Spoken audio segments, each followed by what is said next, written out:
Hey everybody, Paul from Circular Motion. Just thought I would do another quick short video, and this is short. You may remember my Queen box set review, and I was stunned by the actual quality of that, the poor quality of that box set. Warped discs, imperfections in the disc, and of course those scratches in Queen 1. But that then got me thinking, because back in the day, back in like the 80s, me and my friends, we all bought vinyl, as everyone did at that point. So it was late 70s, early 80s, and I can't remember any of us ever having a problem with quality. I mean, some of the music was shit, but the actual records themselves there were never any quality control issues. Some of the production was poor. That's part of the course, but you never got a disc that was generally warped or anything like that. And that got me thinking, because I started buying vinyl again sort of sometime around last January, previous December, sort of January time. And let me think. I mean, I've bought a lot of records. Like I say, I said in my last video, I think I had about 50 odd, and I've got over 200 now. Some of those are brand new. A lot of them are second-hand finds, but I have bought a considerable amount of new records too. A lot of them from HMV, taking advantage of their 2 for 30 deals, and some of the deals I've been lucky enough to get gift cards off family, birthday and Christmas and stuff like that. And let me see, so I've had 1, 2,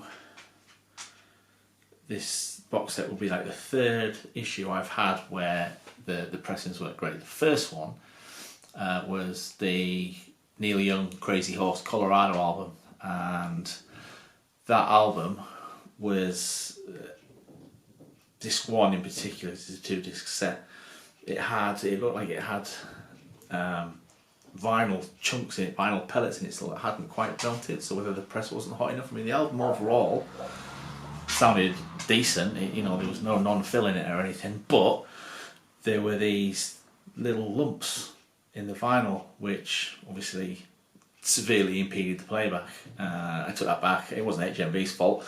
Took it back. They kindly replaced it, which was good. And the second one was a John Coltrane album. Is it there?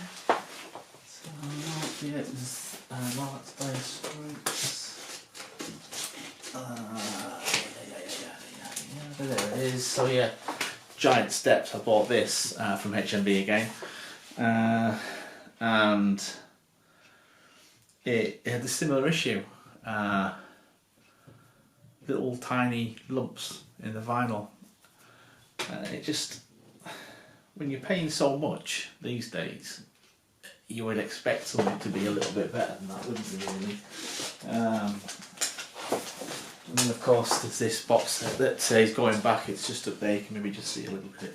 That's going back on Monday. I've got to get it packaged up and they're going to take it. And originally I opted to get a replacement, but the more I've thought about it, the more I'm getting attacked by dogs. The more that I've decided I'm just going to get a refund and spend my money on other stuff. There's an ABBA box set, 120 quid coming out, I think, that was the dog again, excuse me, that I'm going to invest in, I think, once I get that refunded. So, but yeah, I just wanted to rant about that. You'd think this day and age when vinyl is making a comeback, and it's the record sales this year, I think they've sold more vinyl last year than they did back in when vinyl was popular. So or rather it's been the highest since the last time vinyl was sort of selling well. You'd think there'd be more care taken. And just on another quick note, you may remember in my vinyl tag I did that. I had Duke Ellington and John Coltrane album, and that's 180 gram vinyl, and I got that with a free CD as well of the album, and that was something like 12 quid. And then you think, well, hang on a minute, if I go and try and buy a 180 gram reissue of a more popular artist, it's like 3 times that. Bloody Harvest by Neil Young's over 40 quid nearly in some stores. At best you're going to pay is 30 quid for it. Is it worth it? I mean, yeah, it's a great album. I'm sure the reshoot is just as good because Neil's a real stickler for quality, and he does. I mean, I don't know whether that's going to be affected by him selling half his catalogue, but you know, it's just one of those things you wonder, like, they're trying to kind of price themselves out of the market. Yeah, I can see it. By having these ridiculously high prices. But anyway, that's it. Rant over. Just a short one, just a quick one, just to vent my spleen really. I will see you again real soon. In the meantime, take care, stay safe, and please hit like and subscribe. Thank you. Take care.